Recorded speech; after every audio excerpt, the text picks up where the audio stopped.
بسم اللہ الرحمن الرحیم۔ ایپیسوڈ 2۔ کتاب کا نام رزم و بزم، ساز و نغمہ، حسن و عشق اور محلاتی سازشوں کے جال میں پھنسے ہوئے انسانوں کی وقت کے ہاتھوں ذلت و رسوائی کی جانگداز داستانیں۔ مصنف الیاس سیتاپوری۔ اینجل نے شاہی خزانے سے سفر خرچ لینے کے بعد اپنے وطن روانہ ہو گیا تھا۔ اسے راستے بھر یہ دکھ دھیمی دھیمی آنچ کی طرح جھلستا رہا کہ شہزادی نے اس کی قدر نہیں کی اور آخری ملاقات میں اسے دھوکہ دیا۔ دوسری طرف شہزادی کو اینجل کی سرشوری بہت پسند آئی، لیکن وہ جس مقدس مقام پر رہ رہی تھی وہاں اس قسم کی سرشوری دونوں ہی کے لیے خطرناک ثابت ہو سکتی تھی۔ اس نے اینجل کے ہاتھ پر اپنا ہاتھ نہ رکھنے کے باوجود دل میں یہ عہد کر لیا تھا کہ اگر اینجل نے واقعی یہ کارنامہ انجام دے دیا تو وہ اسے ضرور قبول کر لے گی۔ اینجل کے دل میں تو آگ لگی تھی۔ اس نے سرویا پہنچ کر باقاعدہ ایک تحریک چلائی اور سرویا کی شہزادی کے بچے کے قتل کا قصہ خوب نمک مرچ لگا کر لوگوں کو سنانا شروع کر دیا۔ لوگ اس کی باتوں اور تقریروں سے بہت متاثر ہوئے۔ پھر وہ قسطنطنیہ چلا آیا اور یہاں کے مسیحی حکمران کو بھی خوب ورغلایا اور اسے یقین دلایا کہ ترکیوں کی عظیم طاقت پر بھرپور ضرب لگانے کا اس سے بہتر موقع پھر کبھی نہیں ملے گا۔ اس نے یہاں بھی بچے کے قتل کا واقعہ بڑے پراثر انداز میں سنایا۔ قسطنطنیہ کے فرمانروا قسطنطین نے کہا، اگر یہ بات ہے تو میں یہ موقع ہرگز اپنے ہاتھ سے نہیں جانے دوں گا۔ اینجل نے پرمسرت لہجے میں کہا، یہ مہم ہمارے لیے کس طرح مفید ثابت ہو سکتی ہے اس کا فیصلہ آپ لوگ خود بتائیں گے۔ مجھے جلد از جلد میری خدمات سے آگاہ فرما دیا جائے تاکہ میں اپنا کام شروع کر دوں۔ اس پر قسطنطین نے کہا، تم ترکوں میں واپس جاؤ۔ نا تجربے کار نئے سلطان نے تم پر اعتبار کیا ہے اور غالباً اس کا یہ اعتبار ہمیں بہت زیادہ فائدہ پہنچا سکتا ہے۔ کیا تم اس پر تیار ہو کہ نئے سلطان کی ملازمت میں واپس جاؤ اور وہاں میری ہدایات کے منتظر رہو؟ اینجل بھی یہی چاہتا تھا۔ اس نے قسطنطین کا شکر ادا کیا اور وہاں سے اٹھ کر ہایا صوفیہ چلا گیا۔ یہ مشہور زمانہ گرجا برس ہا برس سے زائرین کی توجہ کا مرکز بنا ہوا تھا۔ یہ دیر تک یہاں گھومتا پھرتا رہا۔ یہاں لوگوں نے اس سے ترکیوں کے بارے میں بہت سارے سوالات کر ڈالے اور آخر میں پوچھا، کیا ترک یہاں آنے کا ارادہ بھی رکھتے ہیں؟ اینجل نے جواب دیا، ترک تمہیں ذلیل اور کمزور سمجھتے ہیں۔ وہ ایک قسطنطنیہ تو کیا پوری مسیحی دنیا کو تباہ و برباد کر دینا چاہتے ہیں۔ کیا تم ان کا مقابلہ کر سکتے ہو؟ اس پر لوگوں نے خوف سے اپنے اپنے کانوں پر ہاتھ رکھ لیے اور خدا کی پناہ مانگنے لگے۔ اینجل سرویا واپس آیا اور وہاں کے حکمران کو یہ خوشخبری سنائی کہ قسطنطین نے عثمانیوں پر تباہ کن ضرب لگانے کا فیصلہ کر لیا ہے۔ سرویا کے بوڑھے حکمران نے پوچھا، تیرے ذمے بھی کوئی خدمت کی گئی ہے یا نہیں؟ اینجل نے جواب دیا، مجھے حکم ملا ہے کہ میں ترکوں میں واپس جاؤں اور قسطنطین کی ہدایات اور اشاروں پر کام کرتا رہوں۔ پھر ذرا دیر چپ رہ کر بولا، حالانکہ یہ کام بڑے جان جوکھوں کا ہے اور میں کسی بھی وقت قتل کیا جا سکتا ہوں۔ سرویا کے حکمران نے کہا، میں بھی یہی چاہتا تھا کہ تم ایڈریانوپول واپس جاؤ اور ہم سب کے لیے کوئی بڑا کام سر انجام دو، اور پھر یہ کہ میری غمزدہ بیٹی اب بھی وہیں رہ رہی ہے اور اسے ایک ایسے شخص کی کمی ہمیشہ ہی محسوس ہوگی جو اس کا ہم مذہب اور ہمدرد ہو، اور تم میں یہ دونوں خوبیاں موجود ہیں۔ اینجل نے تشویشناک لہجے میں کہا، میں محض شہزادی کے لیے ایڈریانوپول جاؤں گا اور وہاں میں یا تو کوئی بڑا کارنامہ انجام دے دوں گا یا پھر اپنے ہزاروں ساتھیوں کی طرح مردوں میں دب کر ہمیشہ کے لیے اپنا منہ چھپا لوں گا۔ اس روز شام کو شاہ سرویا نے اینجل کے اعزاز میں ایک شاندار دعوت دی۔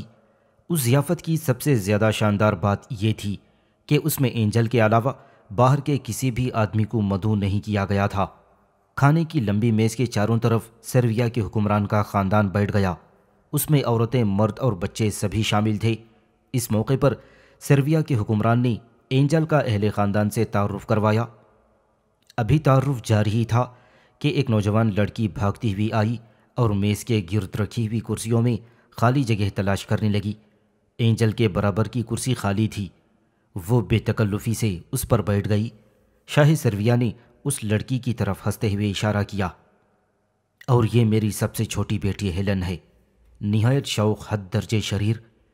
یہ خود وقت کی پابند نہیں ہے بلکہ وقت کو اپنا پابند بنانے کی کوشش کرتی ہے۔ یہ میری بیٹی ماریا سے 4 سال چھوٹی ہے، وہی ماریا جو اس وقت بھی ترکوں میں پھنسی افسوسناک اور پرازیت زندگی گزار رہی ہے۔ اینجل تو اسے دیکھ کر پہلی ہی نظر میں چونک گیا تھا۔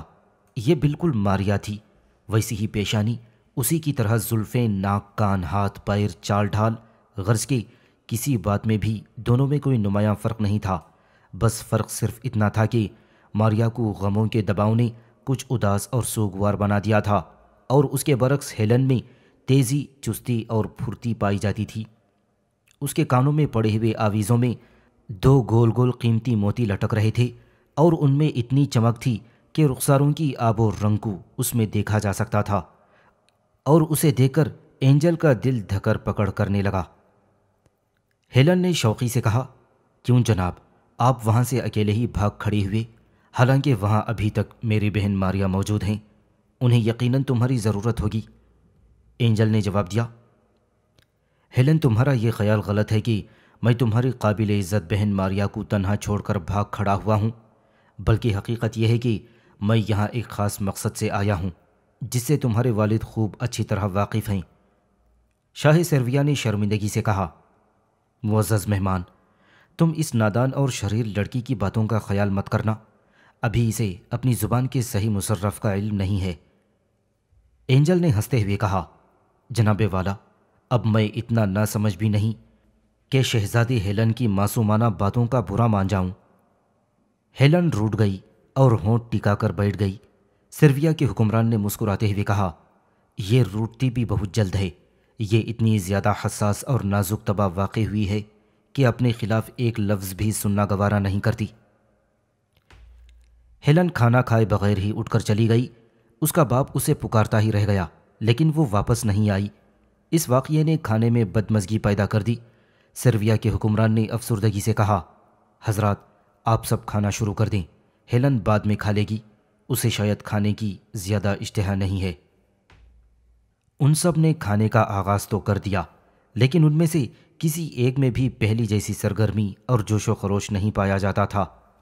اینجل نے شرمندگی سے کہا، افسوس کہ میری وجہ سے شہزادی ہیلن یہاں سے چلی گئیں۔ مجھ پر تو یہ فرض عائد ہوتا تھا کہ میں انہیں جاتے دیکھ کر روک لیتا اور کھانا کھائے بغیر ہرگز نہ جانے دیتا۔ شاہ سرویہ نے نوالا منہ میں رکھتے ہوئے حاضرین توام سے کہا، صاحبان، کھانا شروع کر دیجئے، کیونکہ کھانے کا وقت ہو چکا ہے اور اب صبر کی کوئی گنجائش نہیں رہی۔ سبھی نے سرویہ کے حکمران کی اتباع میں کھانا شروع کر دیا۔ اس کے بعد اینجل ہیلن کی طاق میں رہا، لیکن وہ کہیں نظر نہ آئی۔ جیسے جیسے اس کی واپسی کا دن قریب آ رہا تھا، وہ پریشان ہو رہا تھا۔ اس کا دل نہیں چاہ رہا تھا کہ واپس جائے، لیکن جانا بھی بہت ضروری تھا۔ اس نے اکثر ہیلن اور ماریا کو ایک ساتھ کھڑا کر کے یہ اندازہ لگانا چاہا کہ اسے کون زیادہ اچھی لگتی ہے، تو یہی جواب ملا کہ ہیلن کی بات ہی کچھ اور ہے۔ ماریا کی طرف سے اس کا دل ہٹتا چلا گیا، اور انہی خیالوں میں جب اسے ماریا کا وہ رات والا سلوک یاد آیا، جب وہ اسے تنہا چھوڑ کر اپنی خوابگاہ میں چلی گئی تھی، تو ماریا پر بڑا غصہ آیا، اور اس نے یہ فیصلہ کیا کہ کچھ بھی ہو، ماریا کی اس بد اخلاقی کی اسے ضرور سزا دی جائے گی۔ واپسی سے ایک دن پہلے سرویہ کے حکمران نے اینجل کو شاہی باغیچے میں طلب کر لیا۔ یہاں وہ ایک بارہ دری میں بیٹھا چند سرکاری کاغذات کا مطالعہ کر رہا تھا۔ سامعین سے گزارش کی جاتی ہے کہ ہمارے دونوں چینلز کے پلیٹ فارم سے جتنی بھی آڈیو بکس کی ریکارڈنگ کمپلیٹ ہو چکی ہے، اسے خود بھی سنیں اور زیادہ سے زیادہ شیئر کرنے کی کوشش کریں، اور ہمارے سوشل میڈیا پلیٹ فارم کے لنکس ڈسکرپشن میں دیے گئے ہیں۔ ہمیں سبسکرائب اور فالو ضرور کریں تاکہ آپ کو ضروری اپڈیٹس ملتے رہیں، اور ہماری ٹیم کی فنانشیل سپورٹ کے لیے پیٹریون کے لنک ضرور چیک کریں۔ جزاک اللہ۔ اس کے سامنے ایک وسیع و عریض ہاؤس میں فوارے چھوٹ رہے تھے، اور ہاؤس کے 3 طرف پھولدار درخت جھوم رہے تھے۔ ان کی شاخیں مختلف رنگ اور ہر قسم کے پھولوں سے لدی ہوئی تھیں، اور ان میں سے بعض پر چھوٹی چھوٹی چڑیاں پھدک رہی تھیں، پھولوں پر تتلیاں تھرک رہی تھیں، اور یہ رنگ برنگی خوشنما تتلیاں جب پھولوں پر بیٹھ جاتیں تو یہ خود بھی پھول ہی معلوم دینے لگتیں۔ اینجل بادشاہ کے روبرو ہاتھ باندھ کر کھڑا ہو گیا۔ بادشاہ نے اسے ایک نگاہ غلط انداز سے دیکھا اور کہا کہ میں ابھی بات کرتا ہوں، بس چند سطریں پڑھ لو۔ اینجل نے جواب دیا، بندہ اس وقت تک مؤدب کھڑا رہے گا جب تک کہ حضور والا اپنے نہایت اہم اور قیمتی مشغلے سے فارغ نہیں ہو جاتے۔ بادشاہ نے کہا، اگر تم پسند کرو تو حوض کے قریب یا پھولدار درختوں کی روشوں میں چل پھر کر اپنی مشام جان کو تر و تازہ کر لو، میں اپنے کام سے فارغ ہوتے ہی تمہیں بلوا لوں گا۔ اینجل نے کہا، بہتر ہے، اور حوض کے پاس چلا گیا، پھر یہاں سے گلپوش روشوں میں داخل ہو گیا۔ خوبصورت تتلیاں اور اس کے کپڑوں سے ٹکرا ٹکرا کر پھولوں کی طرف جانے لگی تھیں۔ ادھر ادھر شاہی خدام موجود تھے۔ ایک لمبی ناک اور چھوٹے کانوں والا گدگدا خدمتگار اس کے پاس آیا اور پوچھا، کیا تم نے بادشاہ سے ملاقات کر لی؟ اینجل نے جواب دیا، ایک بار مل چکا ہوں، دوبارہ پھر ملنا ہے، مگر کیوں؟ خدمتگار نے جواب دیا، واپسی میں شہزادی ہیلن سے ضرور مل لینا، وہ یہاں کے صدر دروازے سے ملحقہ سبززار پر تمہارا انتظار کر رہی ہیں۔ اینجل کی خوشی کی حد نہ رہی۔ اس کے جی میں آئی کہ وہ اسی وقت بھاگ کر ہیلن کے پاس پہنچ جائے، لیکن سیرویا کے بادشاہ کا خوف غالب آیا اور اس نے پوچھا، لیکن خدمتگار، تم مجھے ایک بات تو بتاؤ۔ خدمتگار نے پوچھا، وہ کیا؟ اینجل نے جواب دیا، شہزادی مجھ سے چوری چھپے مل رہی ہیں یا اس کی اپنے باپ سے اجازت لے لی ہے؟ خدمتگار نے کہا، میں یہ سب نہیں جانتا، شہزادی سے یہ باتیں ہم لوگ کس طرح پوچھ سکتے ہیں؟ اینجل نے کہا، پھر اس طرح اس سے ملنے میں مجھ پر کوئی افتاد تو نہیں نازل ہوگی؟ خدمتگار نے چڑ کر کہا، میرے ذمے یہ کام تھا کہ شہزادی کا پیغام تم تک پہنچا دوں، سو پہنچا دیا، اس کے سوا تمہاری کسی بات کا بھی میرے پاس کوئی جواب نہیں۔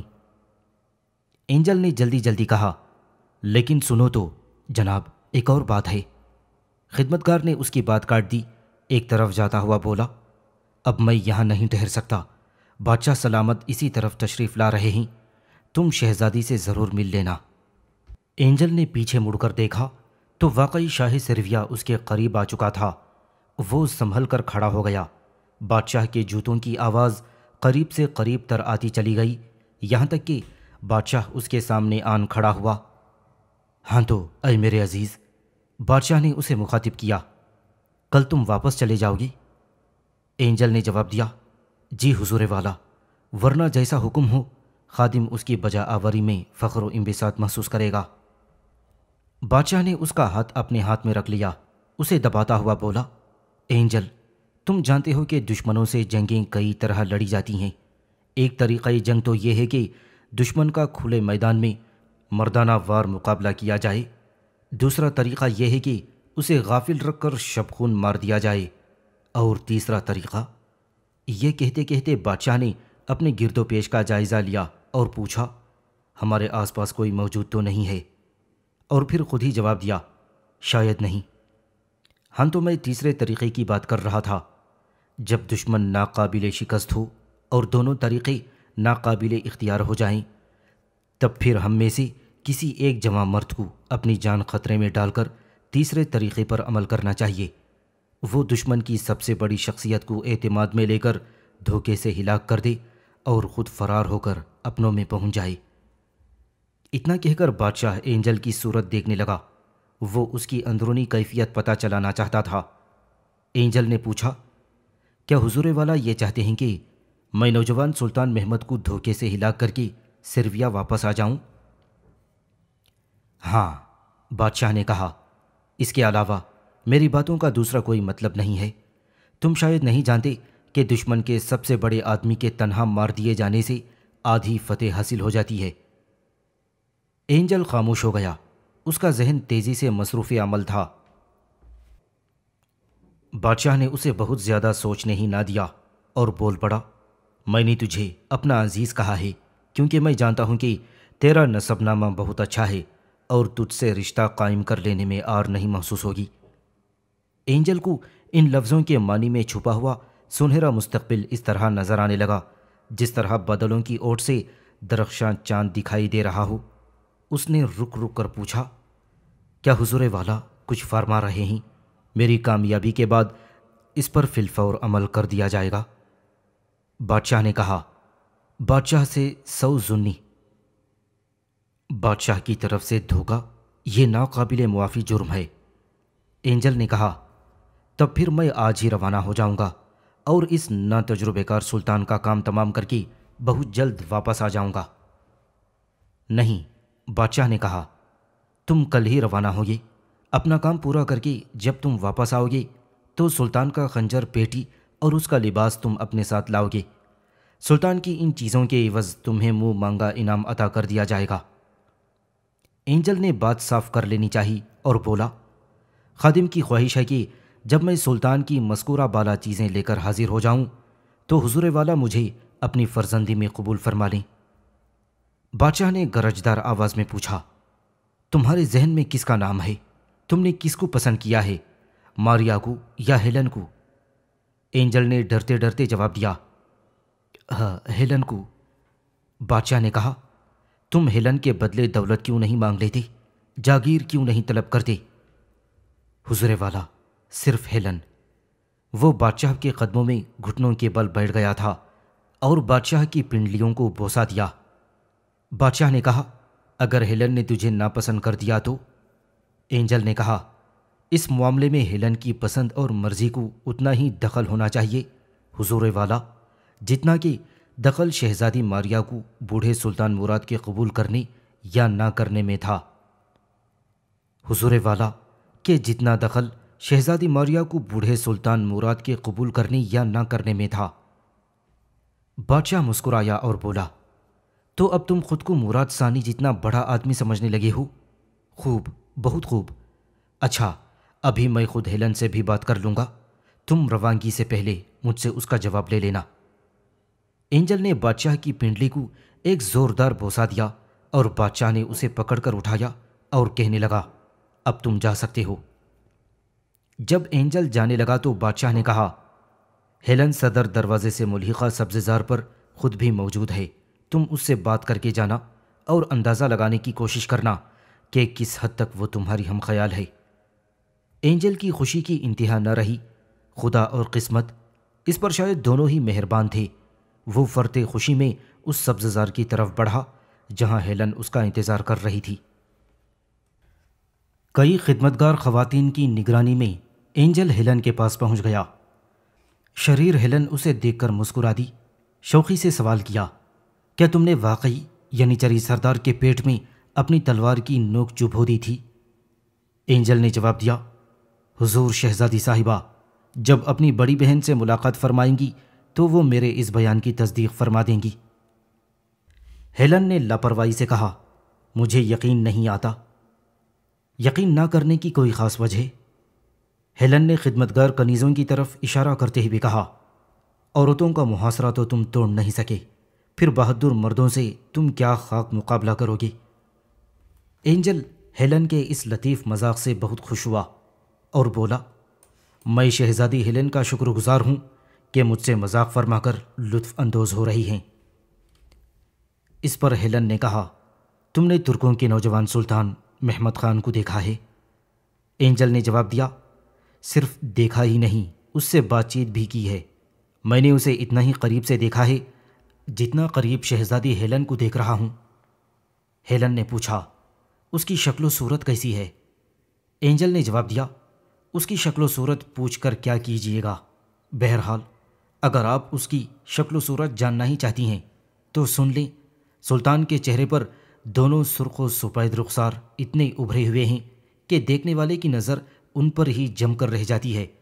ناک اونچی مگر آگے سے جھکی ہوئی، اس کی مونچھیں دونوں رخساروں پر اس طرح اٹھی رہتی ہیں گویا گلاب کی کلی کی 2 پتیاں رکھ دی گئی ہوں۔ سلطان کی داڑھی کے بال ذرا سخت ہیں اور طلائی انار کی طرح نظر آتے ہیں۔ ہیلن نے پوچھا، سلطان کچھ پڑھا لکھا بھی ہے؟ پڑھا لکھا؟ اینجل نے جواب دیا، اجی جناب، اس نوعمری کے باوجود وہ 5 زبانیں جانتا ہے، عربی، فارسی، عبرانی، لاطینی اور یونانی۔ ان 5 زبانوں میں وہ کسی مترجم کی مدد کے بغیر باتیں کرتا ہے۔ ہیلن نے کہا، بہت خوب، اب تم یہ بتاؤ، کیا سلطان ہم عیسائیوں کی متحدہ قوت کا مقابلہ کر سکے گا؟ اینجل نے جواب دیا، شاید نہیں۔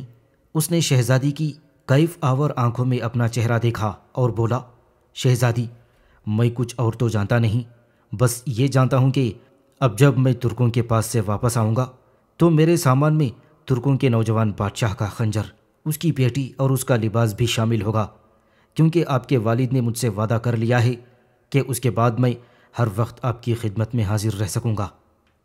ہیلن نے جستجو کی اور پوچھا، کیا تم ترکوں کے سلطان کی یہ چیزیں چوری کر کے واپس لاؤ گی؟ اینجل کا چہرہ غصے اور شرم سے سرخ ہو گیا اور بولا، بخدا شہزادی صاحبہ، اگر یہی کلمات کسی مرد کی زبان سے نکلتے تو اس وقت میں اس کے 2 ٹکڑے کر چکا ہوتا۔ میں ترکوں کے سلطان کا مقابلہ کر کے اسے زیر کر لوں گا اور اس کے بعد ایک فاتح کی حیثیت سے اس کی ان چیزوں پر قبضہ کر لوں گا۔ خوب، بہت خوب۔ ہیلن زور زور سے ہنسنے لگی، اے کاش اس جگہ میں خود بھی موجود ہوتی۔ اینجل خوب سمجھ رہا تھا کہ شہزادی اس کا مذاق اڑا رہی ہے، اسے غصہ بھی آ رہا تھا، لیکن وہ سوائے ضبط اور برداشت کے کر بھی کیا سکتا تھا۔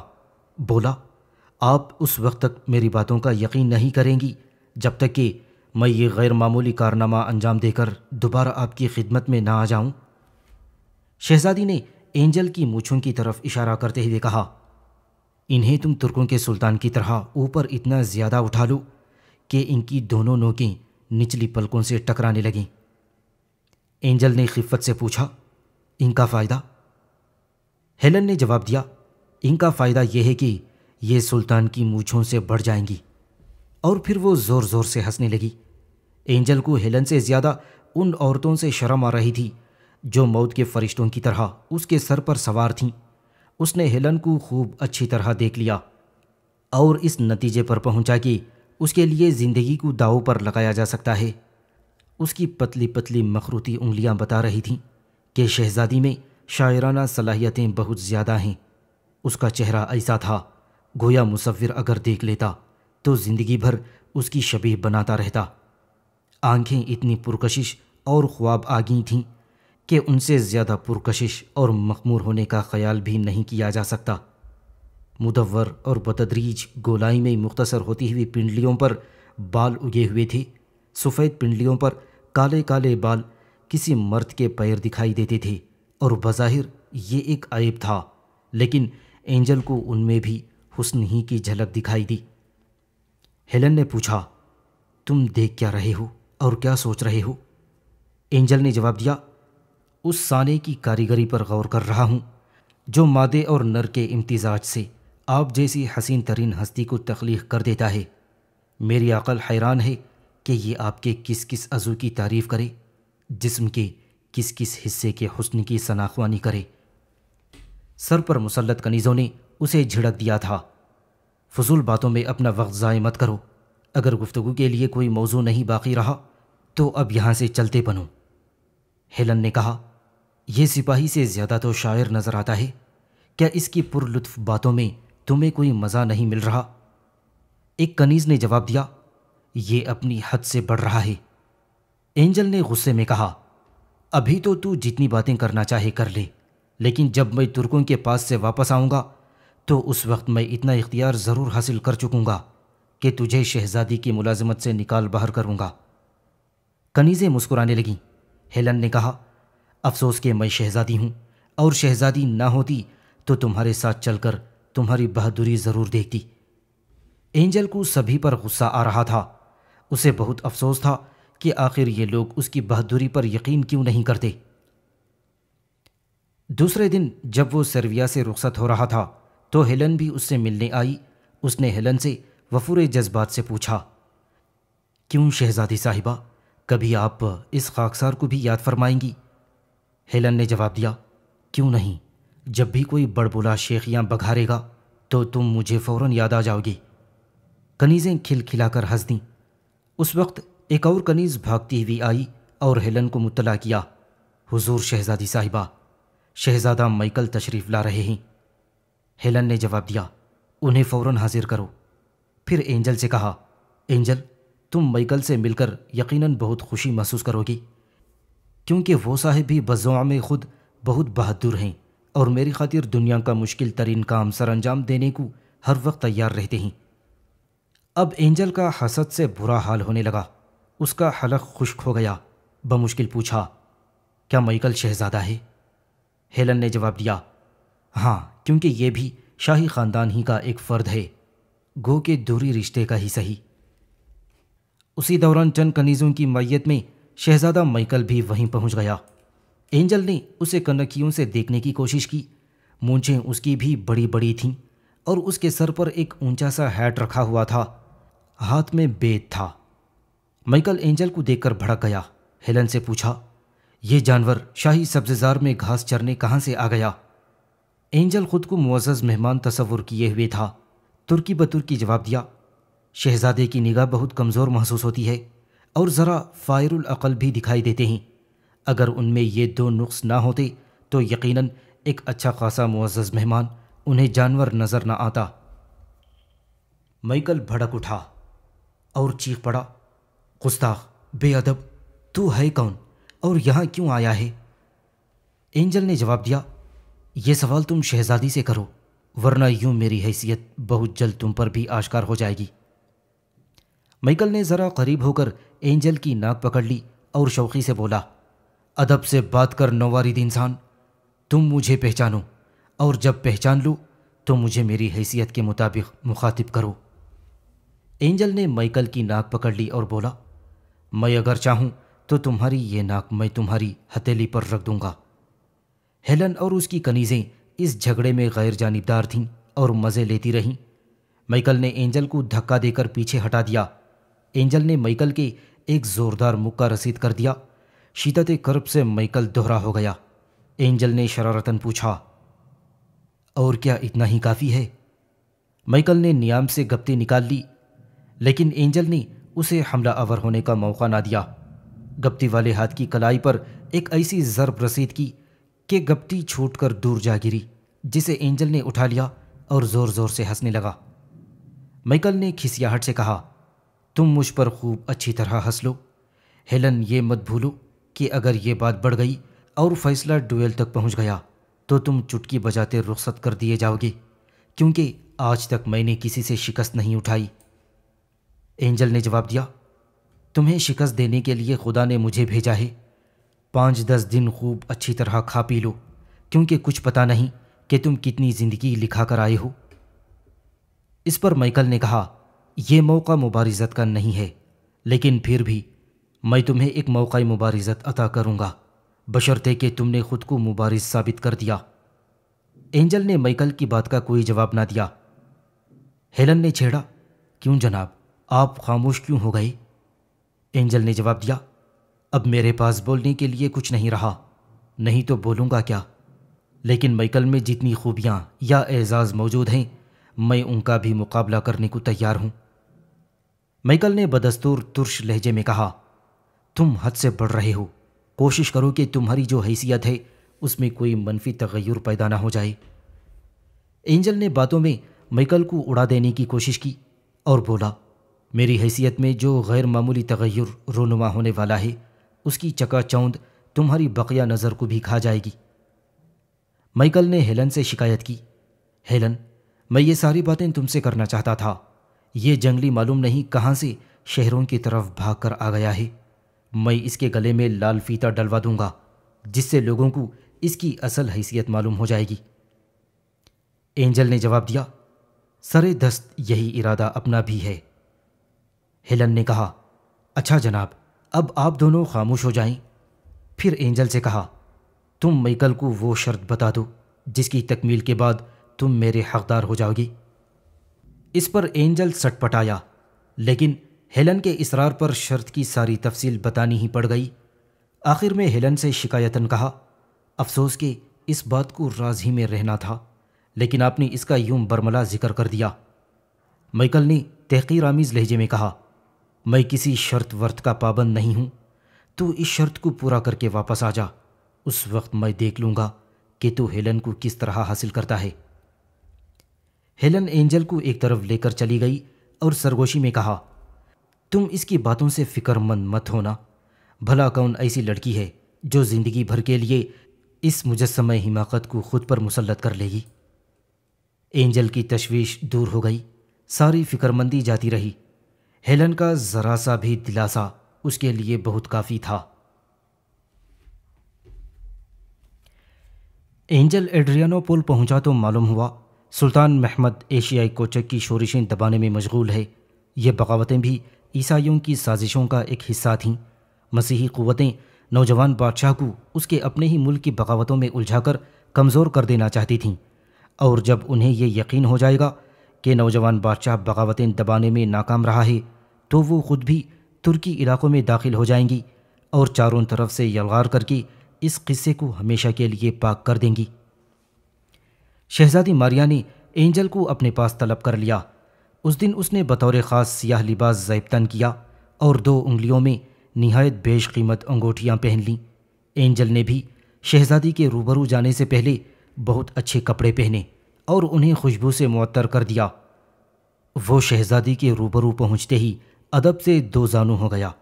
یہاں بھی کنیزیں اس کے سر پر مسلط تھیں۔ شہزادی ماریا نے پوچھا، سرویا والے کیسے ہیں؟ اینجل نے جواب دیا، کوئی فرق نہیں آیا، جیسے پہلے تھے ویسے ہی آج بھی ہیں۔ شہزادی نے اس بیتوکے جواب پر شکایتی انداز میں کہا، اینجل، تمہارا یہ جواب مطمئن کر دینے والا نہیں ہے۔ اینجل شہزادی کو اس قیامت خیز لباس میں دیکھ کر بہت پریشان ہو گیا تھا۔ اس وقت شہزادی کا ہر عضو اینجل کو دعوت نظارہ دے رہا تھا۔ شہزادی نے بھی قصداً بے نیازی اختیار کر لی تھی۔ اینجل کے ذہن میں ہیلن کروٹیں لے رہی تھی، گو کہ اس نے بھی اس کا دل دکھایا تھا۔ شہزادی نے کہا، اینجل، تم کھوئے کھوئے کیوں رہنے لگے ہو؟ اینجل نے جواب دیا، مجھے یہاں مجبوراً آنا پڑا ہے، ورنہ میں تو سرویا ہی میں رہ جاتا۔ شہزادی نے کنیزوں کو ہاتھ کے اشارے سے چلے جانے کا حکم دیا۔ جب وہ نظروں سے اوجھل ہو گئیں تو شہزادی نے سوال کیا، آخر تم یہ کیوں نہیں بتاتے کہ میرے والد کیسے ہیں، میری بہن ہیلن کیسی ہے، اور دوسرے بہت سے لوگوں کا کیا حال ہے؟ اینجل نے جواب دیا، آپ کے والد بڑے اچھے انسان ہیں، اور ہیلن کا تو کوئی جواب ہی نہیں۔ کتنے ہی امیر زادے اور شہزادے اس کی خوشنودی حاصل کرنے کے لیے اس کے در پر ناسیہ فرسائی کرتے ہیں۔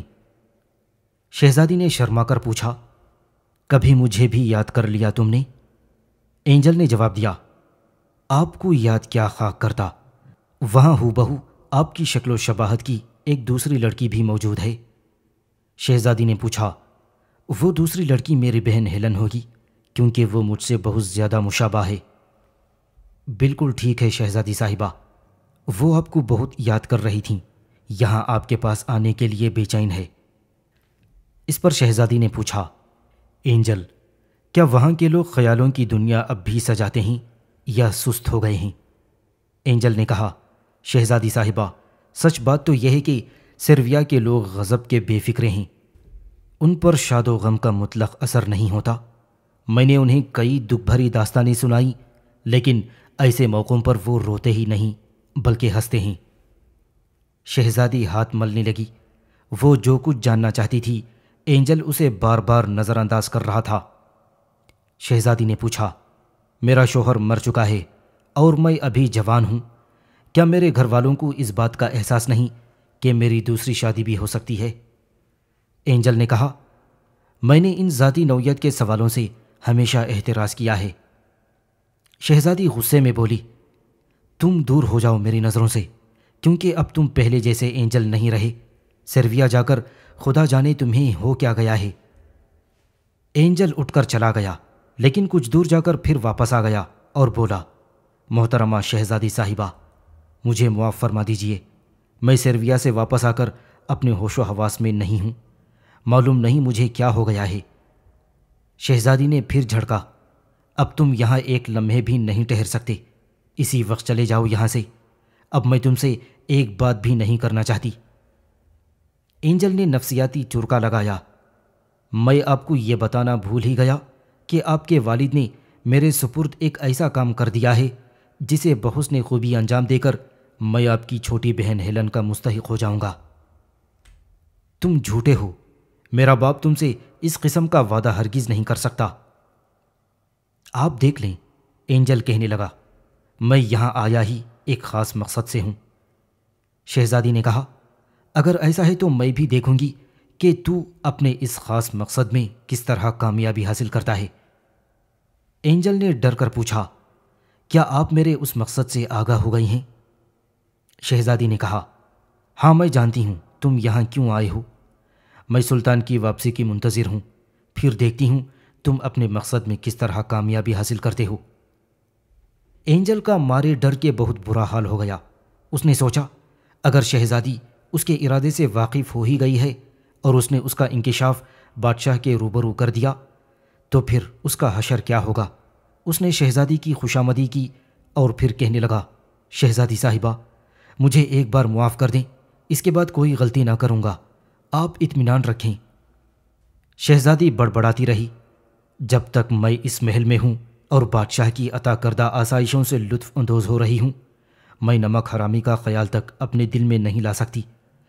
تم جس سازش کی پرورش کر کے اپنے ساتھ لائے ہو، میں بادشاہ کے سامنے اس کا پردہ چاک کر کے رہوں گی۔ اینجل شہزادی کے قدموں میں گر گیا۔ مجھے معاف کر دیں شہزادی صاحبہ، میں اپنے نازیبہ طور و طریقے پر نادم اور شرمسار ہوں۔ شہزادی نے اس کی پیشانی پر ایک ٹھوکر رسید کر دی اور بولی، جاؤ ہیلن کے پاس چلے جاؤ، وہ تمہیں تگنی کا ناچ نچائے گی، ابھی تم نے اسے سمجھا ہی نہیں اچھی طرح سے۔ اینجل کی پیشانی سے خون جاری ہو گیا، لیکن شہزادی نے اس کی کوئی پرواہ نہ کی۔